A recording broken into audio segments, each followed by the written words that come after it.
स्तुति सीने में अपनी पुस्तकें व कापियाँ दबाए तेज तेज कदमों से घर की ओर चली जा रही थी। आज फीस न जमा होने के कारण क्लास टीचर ने खूब खरी खोटी सुनाई। उसे सजा के तौर पर क्लास में खड़ा रखा गया। ये सब स्तुति के लिए नया नहीं था। बचपन से ही वह अपनी मामी के अत्याचारों का शिकार होती रही है। अपने भाई बहनों के हाथों अपमानित होने का अनुभव उसकी रोज की दिनचर्या में शामिल है। वह जानती थी कि देर हो जाने पर उसकी मामी सातों पीढ़ियों को कोस कर रख देंगी। यही डर उसके कदमों को पंख लगाने को काफ़ी था। घर की दहलीज पर कदम रखते ही उसकी मामी का कर्कश स्वर सुनाई दिया, जो उसकी बीमार विधवा माँ के सौ सौ खून के आंसू रुलाने को काफ़ी थे। आज फिर महारानी जी ने देर कर दी। ये माँ बेटी न जाने कब तक हमारे सीने पर मूंग दलेंगी। भाइयों ने तो अपना पीछा छुड़ा लिया, बेटे भी किनारा कर गए, रह गए हमारे पति देव जो इन्हें यहाँ उठा लाए। जब तक हम खा नहीं जाएगी हमारा पीछा नहीं छोड़ेगी। काम की न काज की, दुश्मन अनाज की। खाने को थाल भर चाहिए, काम करने को नानी मरती है।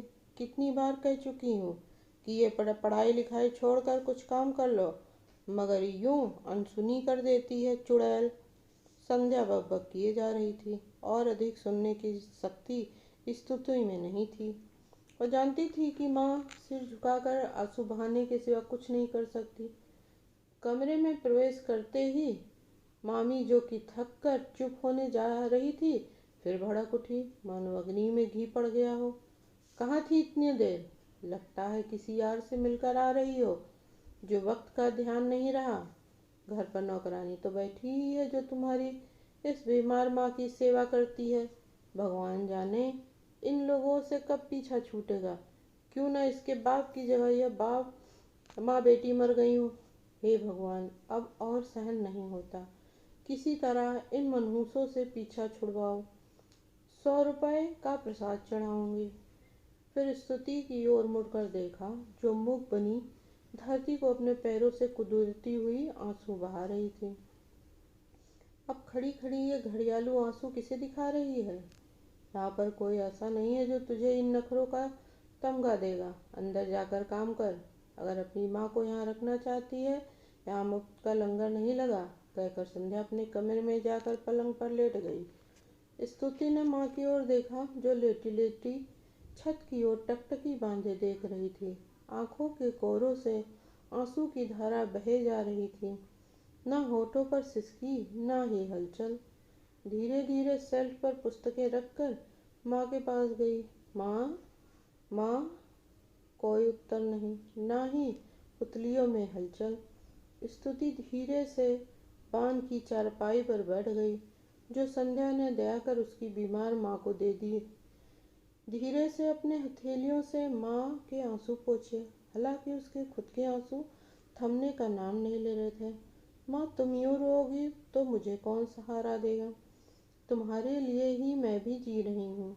माँ, ये दिन नहीं रहे तो ये भी नहीं रहेंगे। सब ठीक हो जाएगा।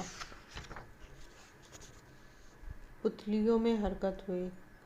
कामिनी ने अपने बेटी स्तुति की ओर देखा। उफ, कितनी बेबसी भरी नजरें थी माँ की। स्तुति उन आँखों की ताव सहन नहीं कर सकी।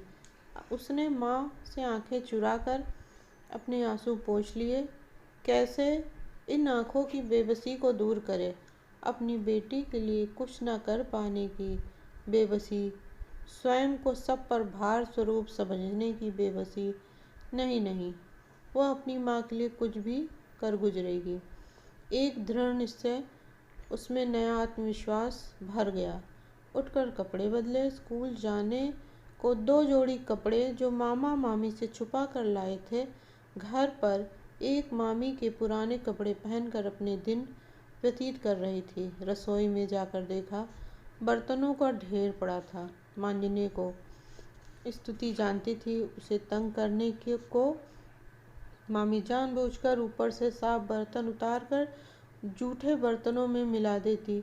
स्तुति बिना कुछ बोले चुपचाप सिर झुकाकर बर्तन साफ कर खाने की तैयारी करने लगी। चाय बनाकर मामी के पास लाई। मामी, माँ को डॉक्टर को दिखाना है। इनकी हालत बिगड़ती जा रही है। स्तुति ने भर्राए गले से कहा, तो मैं क्या करूं? यहाँ तो खाने के लाले पड़े हैं। तुम्हारी माँ की दवा दारू के लिए हमारे पास पैसे नहीं हैं। मामी ने कर्कश स्वर में कहा। मामी, इतनी निर्दयी न बनिए। सारी उम्र मैं आपकी गुलामी करूँगी। माँ की हालत देखी नहीं जाती। प्लीज़ मामी, माँ को बचा लीजिए। दोनों हाथ जोड़ स्तुति मामी के सामने जार जार रोने लगी, मगर पत्थर दिल मामी का दिल ना पसीजा। अरे, मैं तो चाहती हूँ कि तुम दोनों माँ बेटी मर जाओ, हमारा पीछा छूटे। अब जा भाग यहाँ से, कमबख्त, जरा सा आराम भी नहीं करने देती। स्तुति समझ गई मामी का कठोर हृदय पिघलने वाला नहीं है। वह उठकर माँ के पास आई। माँ को शायद नींद नहीं आ गई थी। स्तुति माँ के पास ज़मीन पर बैठ गई। फिर ख्याल आया, माँ ने सुबह से कुछ खाया नहीं, अगर माँ को क्या दे। उठकर फ्रिज देखा तो 2-3 पीस ब्रेड के पड़े थे। उसने देखा पड़े पड़े सूख गए थे। स्तुति ने कटोरे में तोड़ कर डाले। दूध देखा, थोड़ा सा था। ब्रेड में पानी डाल थोड़ा दूध डाला, लेकर माँ के पास आई। पास रखे टूटे स्टूल पर कटोरा रख माँ को उठाने लगी। माँ, माँ उठो, खा लो, सुबह से भूखी हो। माँ का शरीर निश्चल पड़ा था। घबराकर माँ का पूरा शरीर हिला डाला। हाथ पांव माथा सर बर्फ से ठन पड़े थे। माँ, चीख उठी स्तुति, मगर माँ तो उसे छोड़कर दूसरी दुनिया में जा चुकी थी।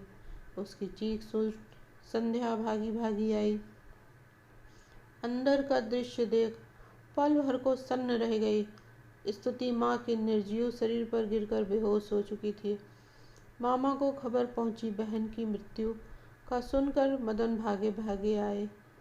स्तुति को बड़ी मुश्किल से माँ के पार्थिव शरीर से उठाया। कामिनी स्तुति को अकेला छोड़कर उस दुनिया में जा चुकी थी जहाँ से कोई लौट कर नहीं आता। स्तुति ने माँ का अंतिम संस्कार जिद करके अपने हाथों से किया। उसने इस दौरान किसी से बात नहीं की। मामा ने प्यार से दया से स्तुति को गले से लगाया। उसे सब दिखावा लग रहा था। उसे सबसे घृणा हो गई थी। 13वीं तक शांत भाव से सब देखती रही। यूं लग रहा था मानो कोई पत्थर की तस्वीर हो। रात का अंधेरा घिर आया। आज माँ की अंतिम प्रक्रिया भी पूरी हो गई। कुछ भी नहीं बचा जिंदगी में।